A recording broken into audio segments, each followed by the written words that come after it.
معهد المركز الجامعي مرسي عبد الله بتيبازا، معهد اللغة والأدب العربي للشهيد معمر صعيداني. نسعد باستضافة كل من الدكتور مولوج محمد أمين مسؤول شعبة الدراسات اللغوية والتلميذة أمينة برينا، وذلك لتسليط الضوء على النقاط التالية: حياة الطالب في المركز الجامعي مرسي عبد الله، نبذة تعريفية عن معهد اللغة والأدب العربي والإمكانيات البيداغوجية والتكوينية المتاحة، وأخيرا الآفاق الأكاديمية والمهنية لمعهد اللغة والأدب العربي. فاصل ونعود مشاهدينا الكرام.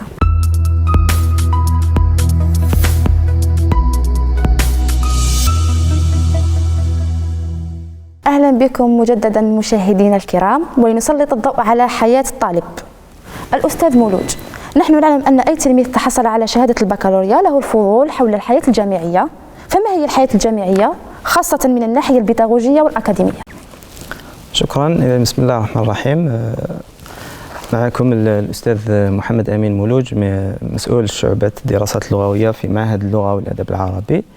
طبعا بالنسبة للحياة الجامعية لطالب الجامعي أو للتلميذ المتحصل على شهادة البكالوريا، تعتبر الحياة الجامعية فرصة للمتحصل على شهادة البكالوريا لمواصلة شغفه العلمي والبحثي، حيث تفتح للمتحصلين على شهادة البكالوريا تفتح لهم آفاقا علمية، وسواء من الناحية البيداغوجية أو الأكاديمية أو حتى من الناحية الاجتماعية.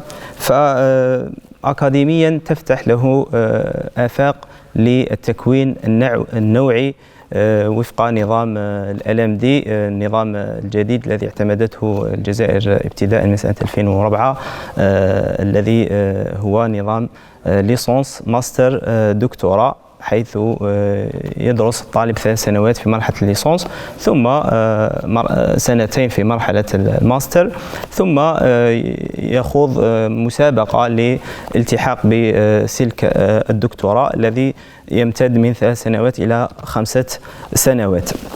إذن هذا من الناحية التكوينية. ونظام LMD يتميز بأنه يسمح للتلميذ المتحصل على شهادة البكالوريا بحرية اختيار التخصص الذي يتلائم مع ميولاته مع رغباته، كما أنه ينقل التلميذ من مرحلة التلقين التي كان في مرحلة التعليم الأساسي المتوسط الثانوي إلى مرحلة جديدة تتميز بالتحليل بنقد المعلومات. يصبح الطالب هو الذي يبحث عن المعلومة، لا ينتظر الأستاذ فقط الذي يقدم المعلومة. ولذلك في المرحلة الجامعية يكون هناك نوعين من الحصص التعليم. هناك ما يسمى بحصص الأعمال الموجهة TD، وحصص المحاضرات أو الدروس ليكور. ففي النوع الأول هو حصص الأعمال الموجهة، يقوم الطالب بالقيام بالبحوث ويقوم هو بتنشيط الحصة تحت إشراف طبعا أستاذه. هذا ما يفتح له يعني آفاق جديدة في طريقة التعلم والتعليم. إضافة إلى ذلك تتكون الجامعة من مكتبات تتوفر على عدة مراجع يستطيع الطالب أن ينمي من خلالها معارفه ويطورها.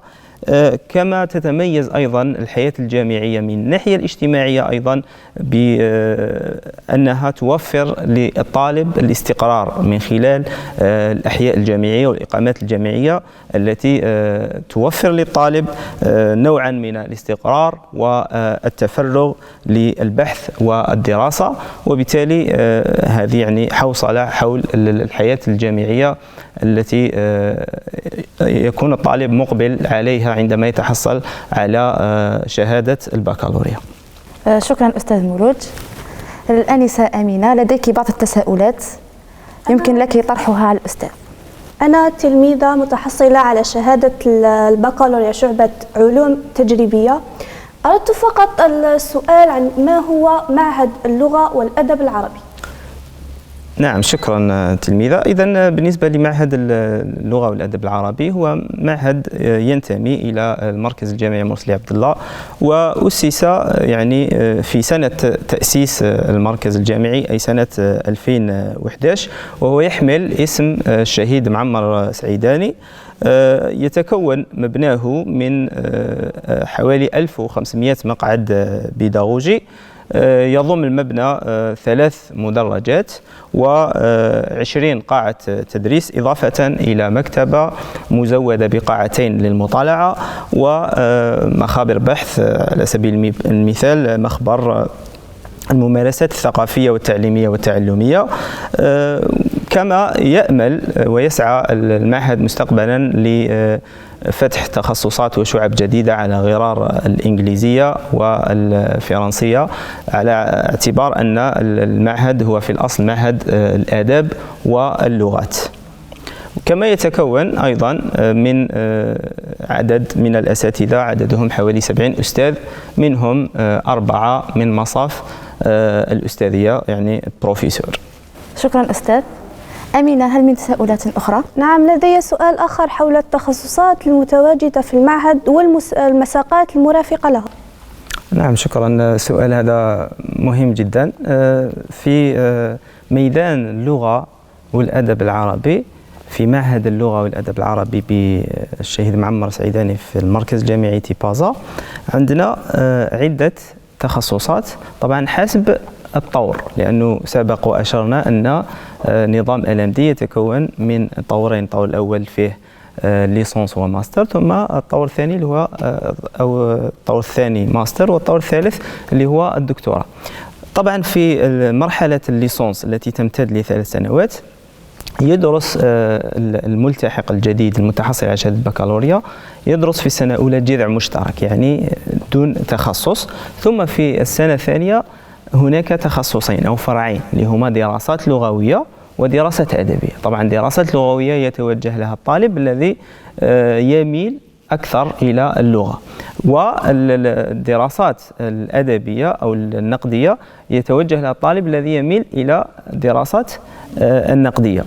هناك طبعا فرع آخر اللي هو الدراسات الأدبية، غير موجود في معهدنا، لكن في هذا السنة بالضبط تقدمنا بهذا المشروع، ويعني لعل وعسى أن يضاف هذا الفرع أيضا إلى معهدنا.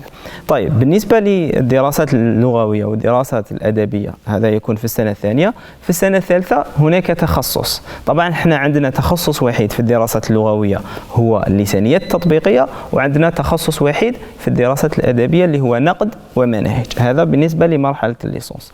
ثم في مرحلة الماستر بالنسبة للطلبة الذين يرغبون في مواصلة دراساتهم، عندنا أيضا تخصص وحيد في الدراسات اللغوية وتخصص وحيد في الدراسات النقدية. بالنسبة لتخصص الدراسات اللغوية اللي يكمل في الماستر عنده تخصص لسانيات عامة. أما في حالة ما كان في الدراسات النقدية فعنده تخصص وحيد اللي هو نقد حديث ومعاصر، نقد حديث ومعاصر. إذن هذا بالنسبة للطور الأول الليسونس، والطور الثاني ماستر. عندنا أيضا تخصصات في الطور الثالث اللي هو مرحلة الدكتوراه، لكن هنا ننبه إلى أن الطالب لا يمر مباشرة إلى مرحلة الدكتوراه، إنما عليه أن يجري مسابقة وطنية للالتحاق بهذه المناصب اللي هي في الغالب راح تكون 3 في كل تخصص، 3 في كل تخصص. المعهد تاعنا كان عنده تأهيل للتكوين في الدكتوراه ابتداء من 2019، وفتحت يعني 3 مشاريع في مرحلة الدكتوراه، سواء بالنسبة لفرع الدراسات اللغوية والتي ضمت عدة تخصصات: لسانية عربية، تحليل الخطاب، لسانية عامة، لسانية تطبيقية، وتعليمية اللغة العربية. هذه التخصصات الموجودة حاليا في المعهد. بالنسبة لفرع الدراسات النقدية هناك التخصص المصطلح النقدي، هناك تخصص أيضا النظرية النقدية، هناك تحليل الخطاب، وهناك أيضا الأدب والإعلام. للإشارة في عدد الطلبة المسجلين حاليا عندنا في معهد اللغة والأدب العربي في مرحلة الدكتوراه 27 طالبا، تخرج منهم إلى غاية الآن 3 طلبة. إذن هذه جملة التخصصات التي يتيحها هذا الميدان، ميدان اللغة والأدب العربي. شكرا أستاذ. مشاهدينا الكرام، فاصل ونعود للحديث عن الآفاق الأكاديمية والمهنية لمعهد اللغة والأدب العربي.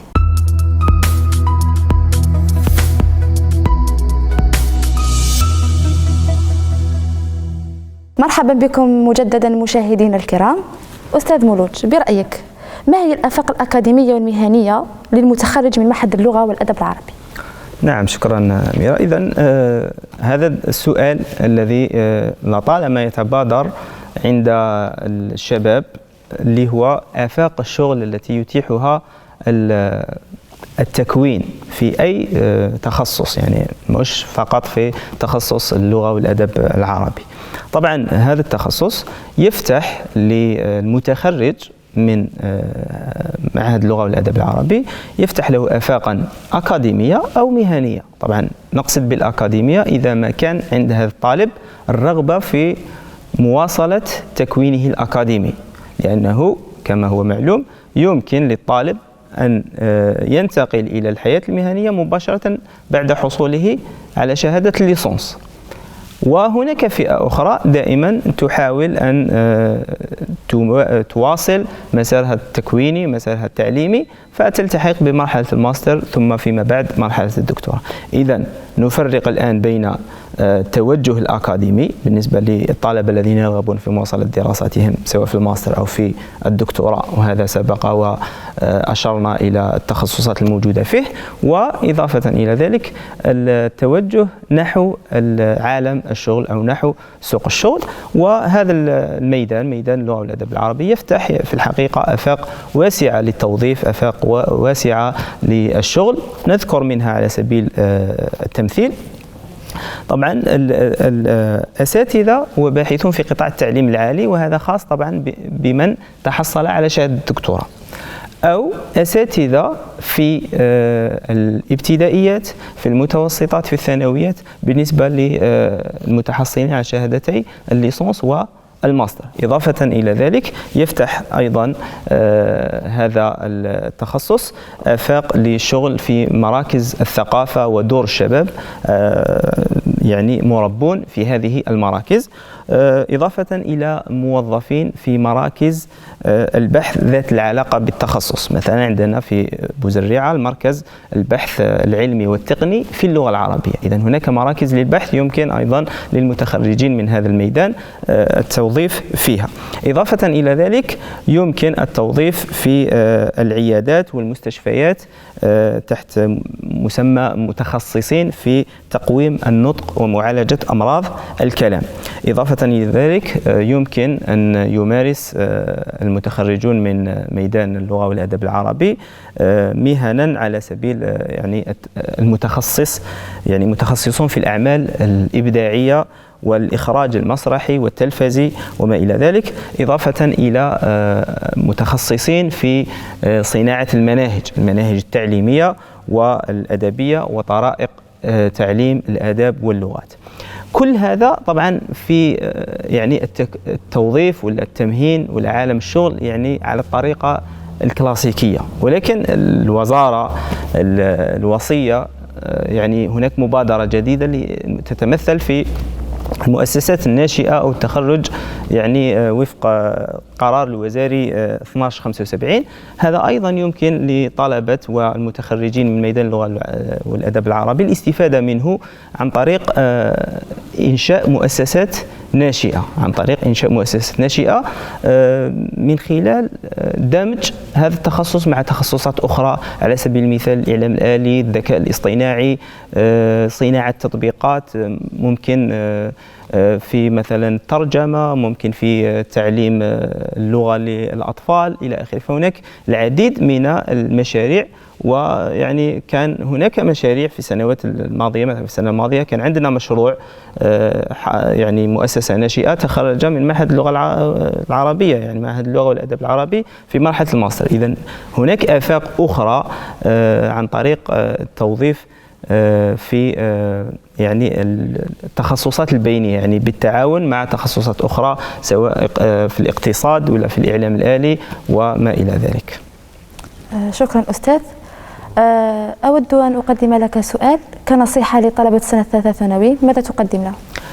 طيب، طلبة السنة الثالثة ثانوي المترشحين للبكالوريا أولا نتمنى لهم النجاح والتوفيق، إن شاء الله يكون التوفيق والنجاح حليفهم.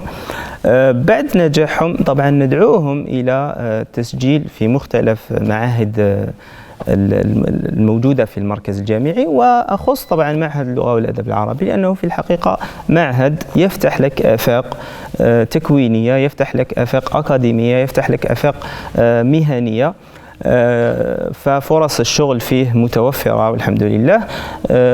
وأيضا خاصة بالنسبة للتلاميذ الذين لديهم ميول ولديهم تلك الرغبة في التكوين النوعي في هذا التخصص، ميدان اللغة والأدب العربي. جزاك الله خيرا أستاذ، وشكرا على حضورك وقبولك الدعوة. زال الغموض نوعا ما أمينة. الحمد لله زال الغموض كليا. شكرا لك. وفي الختام نرجو أن نكون قد توفقنا في حديثنا عن سيد المعاهد معهد اللغة والأدب العربي، راجين من المولى